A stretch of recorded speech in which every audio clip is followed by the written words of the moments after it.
Bismillahirrahmanirrahim. Wa qul ja'al haqqu wal batil innal batila kana la yatakallamuna illa man adina rahman wa qala. Assalamualaikum warahmatullahi wabarakatuh. Ala kulli niyatin salihah wa ila hadratin nabiyil mustafa sayyidina rasulillah sallallahu alaihi wasallam wa ala alihi wa azwajihi wa dzurriyyatihi khususan. Al-Fatihah. A'udzu billahi minasy syaithanir rajim. Bismillahirrahmanirrahim. Alhamdulillahi rabbil alamin arrahmanir rahim maliki yaumiddin. Iyyaka na'budu wa iyyaka nasta'in ihdinas siratal mustaqim siratal ladzina an'amta 'alaihim ghairil maghdubi 'alaihim waladdallin. Masih halaman 49. Bismillahirrahmanirrahim. Wa imma tanwinul iwadi bi ayyu awidul gina bil fakri wal izza bizulli wal khultata bil uzlati wa hadha yubaddilal asya'al qabihata bi adjadiha. Di antara manusia ada yang Allah menghendaki untuk orang itu menjadi dekat kepada Allah melalui upayanya, yaitu dengan tanwinul iwad. Maksudnya di sini adalah dengan penggantian situasi. Jadi ada orang yang menjadi dekat kepada Allah, menjadi kenal kepada Allah, ma'rifat ya, menjadi melihat kebesaran-kebesaran Allah dengan adanya penggantian kondisi. Contoh, bi ayyu awidul ginna bil fakri, dengan cara Allah mengganti kondisi kaya bil fakri dengan kondisi yang fakir. Ketika kaya, kadang-kadang namanya manusia lupa kepada Allah, betul. Ketika kaya, karena sibuk dengan harta tidak sempat ibadah kepada Allah. Ketika kaya, tidak sempat silaturahim. Banyak yang ditinggalkan ketika orang itu menjadi orang kaya. Tapi Allah menginginkan dia itu mendekat kepada Allah. Jangan terus melupakan Allah. Maka Allah mengganti kondisinya dari kaya bil fakri menjadi fakir. Sehingga ketika dia sudah fakir, dia ingat kepada Sang Pencipta. Dia menangis di hadapan Allah. Dia menyesali atas segala perbuatannya yang semestinya ia lakukan pada waktu kaya. Ternyata Allah merubah kondisinya, bukan karena Allah mendolimi, tetapi karena Allah menginginkan dia kembali kepada Allah. Jelas? Nah, itu disebutnya diganti kondisi oleh Allah agar kita mendekat kepada Allah. Makanya dalam hati ini harus selalu husnudzon kepada Allah, berbaik sangka saja. Tadinya sehat, diberikan sakit. Bukan apa-apa tujuan Allah, supaya kita ini istirahat dari kesibukan dunia, lalu terus kita mengingat Allah Subhanahu wa taala. Dengan sakit bisa jadi kifarat dosa, dengan sakit bisa menjadi jalan tobat, dengan sakit bisa semakin dekat kepada Allah. Itu disebutnya penggantian kondisi.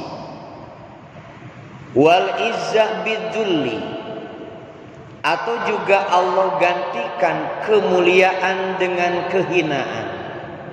Kuasa Allah, tu'izzu man tasha wa tudillu man tasha. Allah bisa ngangkat orang hina menjadi mulia. Allah bisa menurunkan martabat orang mulia menjadi hina. Tapi jangan buruk sangka, itu Allah jadikan bukan apa-apa, agar dia kembali kepada Allah, agar ia dekat kepada Allah, agar ia ingat kepada Allah. Yang tadinya dimuliakan, yang tadinya punya kuasa, tiba-tiba Allah jatuhkan, bukan untuk menghinakannya, tapi agar ia kembali kepada Allah Subhanahu wa ta'ala. Nah, ada hal-hal seperti itu terjadi kepada manusia yang tadinya dia lupa kepada Allah, menjadi ingat karena dari kaya menjadi miskin, dari mulia menjadi hina. Termasuk yang ketiga, wal khultata bil uzlati, dari pergaulan dengan orang banyak dengan ujlah. Ketika kita bergaul terus kemana-mana, banyak teman, banyak sahabat, tiap tempat dikunjungi, bertemu orang-orang banyak, kadang lupa kepada Sang Pencipta.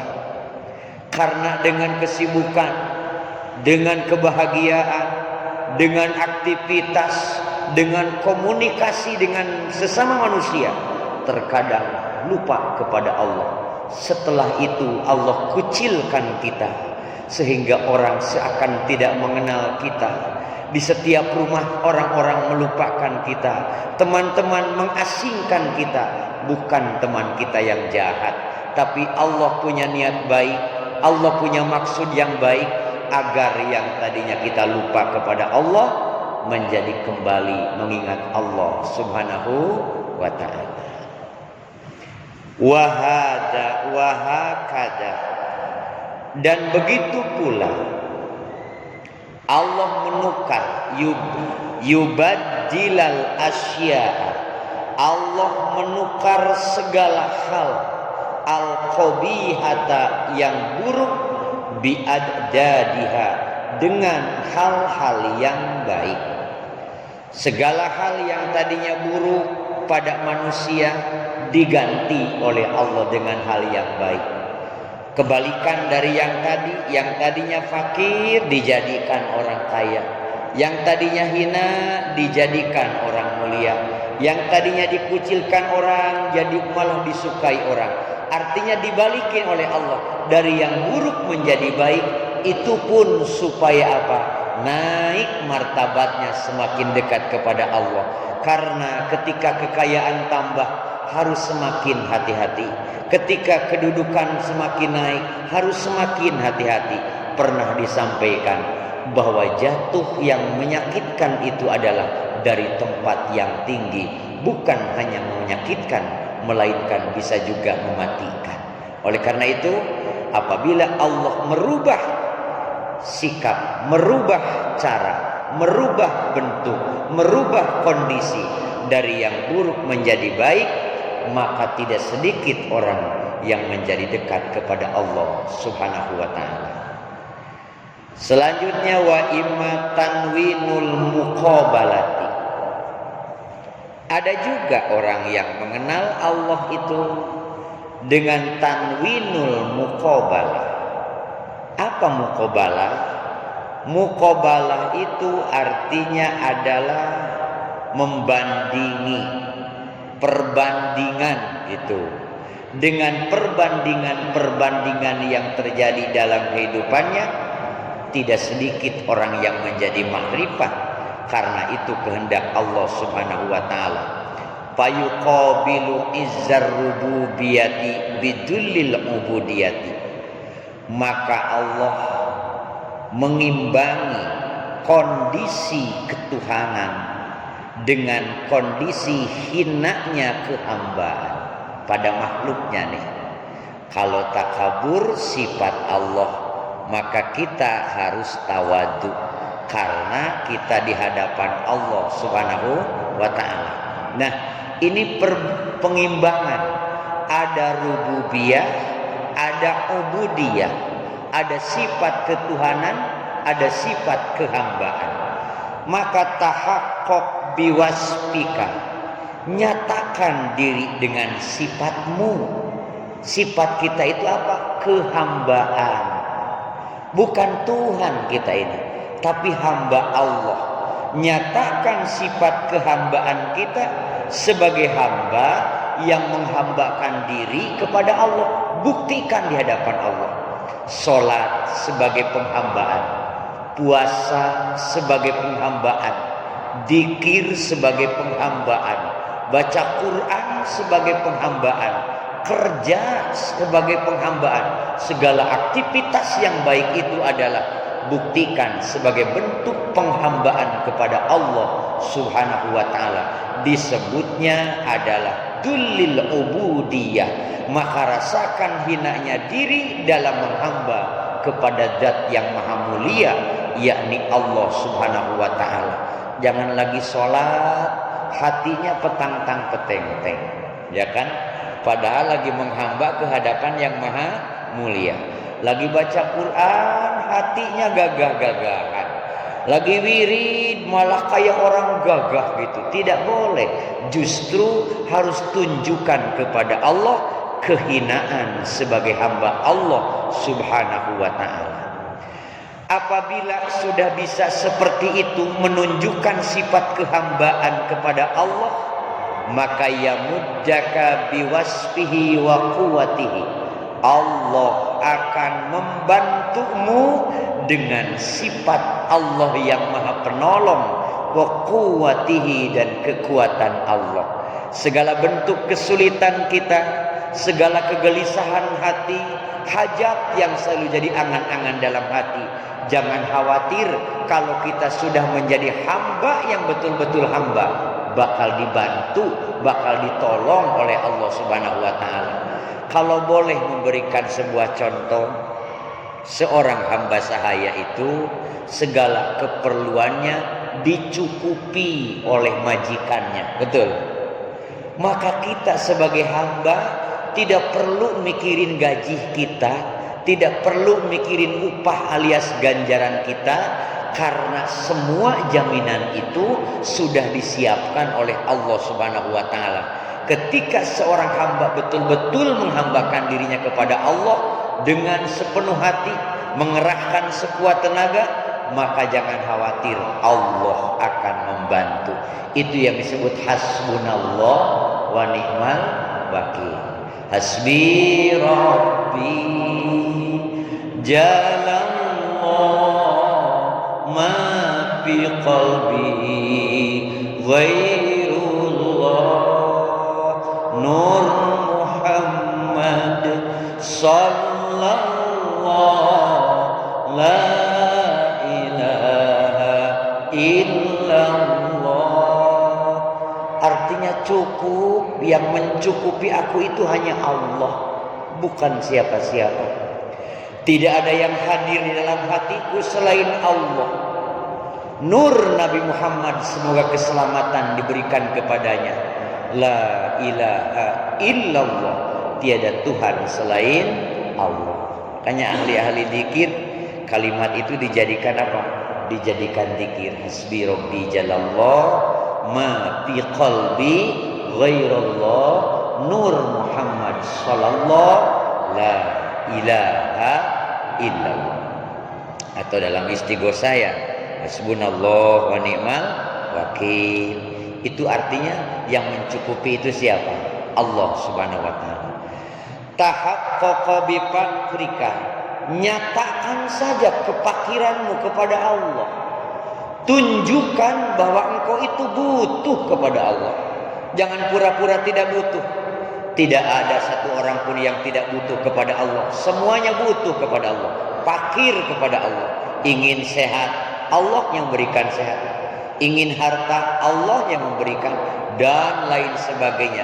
Maka tunjukkan di hadapan Allah atas butuhnya kita kepada Allah, atas fakirnya kita kepada Allah. Yamudduka bi ghanahu, maka niscaya Allah akan membantumu dengan sifat kekayaan Allah Subhanahu wa ta'ala, karena Allah maha kaya. Jangan takut tentang rezeki. Kita punya Tuhan yang kaya, tidak ada tandingnya. semua adalah miliknya. Yang penting tunjukkan bahwa kita ini butuh kepada siapa? Allah Subhanahu wa taala. Paham kan orang yang butuh seperti apa? Nah, kalau orang yang butuh kan beda ya dengan orang yang tidak butuh. Kita minjem duit aja beda, bacaannya tuh beda, ngobrolnya itu beda. Orang yang minjem duit sama orang yang ditagih beda, betul. Nah itu gambaran orang butuh tuh begitu. Apalagi kalau lagi minta, mengajukan proposal nih, lagi meminta. Bagaimana orang yang meminta? Dalam doa saja ada tata caranya, ada tata kramanya. Ta'awud, bismillah, baca pujian, baca sholawat, ya kan? Puji dulu Allah Subhanahu wa taala. Tunjukkan kepakiran kita kepada Allah, baru kita meminta. Jangan lagi berdoa, ini mah doa kemana, hatinya kemana. Tidak menggambarkan seorang hamba yang butuh kepada Allah Subhanahu wa taala. Nah, itu diantaranya. Maka Allah akan menolongmu dengan apa? Dengan sifat kekayaan Allah Subhanahu wa taala. Tahaqqaq bidhafika yamudduka bihaulihi wa quwwatihi. Tunjukkan diri dengan kelemahanmu. Yamudduka, maka niscaya Allah akan membantumu bihaulihi dengan rahasia Allah, wa quwwatihi, dan kekuatan Allah. Allah akan membantu dengan hauli, tingkah rahasia Allah, wa quwwatihi, dan kekuatan Allah bagi orang-orang yang menunjukkan kelemahannya di hadapan Allah Subhanahu wa taala, bahwa hamba tidak punya daya, hamba tidak punya kekuatan, tidak punya daya kemampuan untuk melakukan taat kepadamu ya Allah. Hamba tidak punya kemampuan untuk meninggalkan maksiat kepadamu kecuali atas apa? Pertolongan Allah Subhanahu wa taala. La haula wala quwata illa billahil aliyil adhim. Lemah kita ini, rapuh kita ini. Yang memberikan kekuatan, yang memberikan kemampuan adalah Allah Subhanahu wa taala. Walana fi hadzal ma'na syi'run. Kata Syekh Abdul Qadir Al-Kauhani, walana, dan untukku, fi hadzal ma'na, dalam makna ungkapan yang tadi, syi'run, ada sebuah syair. Dikatakan tahaqqaq biwasfil fakri fi kulli lahdatin. Tafuz bil ginna wal qalbu bisirri ya'muru. Tahaqqaq, nyatakan dirimu dengan sifat kekuranganmu. Nyatakan dirimu dengan sifat kekuranganmu atau kepakiranmu. Fi kulli lahdatin, pada setiap lirikan mata, pada setiap kejapan mata. Buktikan, nyatakan kepada Allah bahwa kita ini adalah fakir, bahwa kita ini tidak punya apa-apa, bahwa kita ini butuh kepada Allah.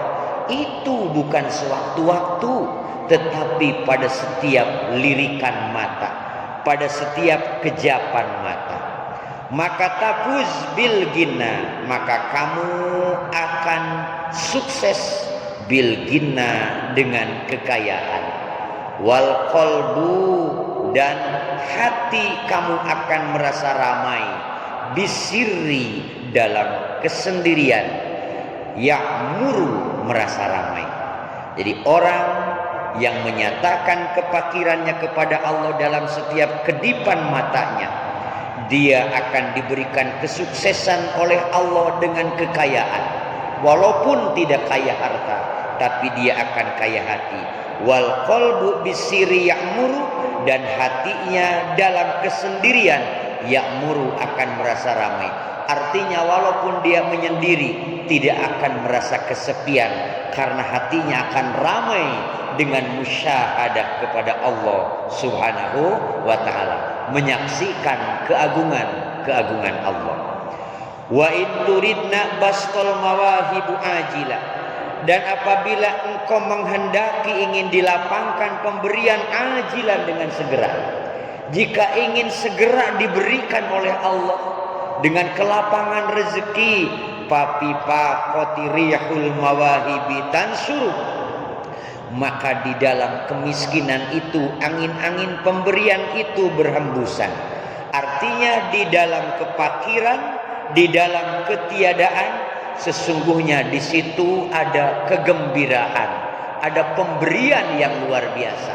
Kasih contoh umpamanya, kalau orang kaya punya mobil 10, tiap tahun dia mesti bayar pajak mahal. Betul, semakin mewah mobilnya, semakin mahal biayanya. Semakin mewah mobilnya, semakin mahal untuk apanya? Perawatannya. Orang-orang yang punya usaha banyak di mana-mana, tanggung jawabnya semakin banyak. Tetapi orang yang tidak punya apa-apa, dia hidup dalam kesenangan tanpa beban. Di akhirat pun dia tanpa pertanyaan. Masya Allah, itulah yang disebut pemberian kebahagiaan dari Allah Subhanahu wa Ta'ala. Ini mendidik kita dalam setiap kondisi agar selalu bersyukur kepada Allah Subhanahu wa Ta'ala. Allah memberikan harta karena Allah menginginkan kita menjadi ahli surga dengan bersyukur kepadanya. Allah menjadikan kita orang fakir karena Allah menginginkan kita menjadi ahli surga dengan sabar atas ujian Allah Subhanahu wa Ta'ala. Intinya seorang mukmin itu harus selalu berhusnudzon kepada Allah Subhanahu wa Ta'ala. Jadi apabila engkau menginginkan banyak pemberian dengan segera dari Allah, maka sungguh dalam ketiadaan itu pemberian Allah sudah datang kepada kita semua. Insyaallah bait selanjutnya akan dilanjutkan pada pengajian yang akan datang. Semoga yang disampaikan manfaat, dan selalu kita berdoa kepada Allah, semoga kita semua dibimbing oleh Allah untuk semakin kuat iman, semakin menjadi orang yang takwa. Di dunia kita bertemu dalam kebaikan, dengan harapan semoga di akhirat berkumpul dengan kemuliaan. Al-Fatihah. A'udzu billahi minasyaitonir rajim. Bismillahirrahmanirrahim. Alhamdulillahirabbil alamin arrahmanir rahim maliki yaumiddin.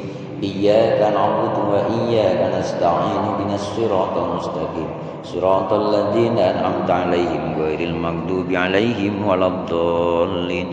Rabbana atina fid dunya hasanah wa fil akhirati hasanah wa qina azabannar. Walhamdulillahirabbil alamin. Wassalamualaikum warahmatullahi wabarakatuh.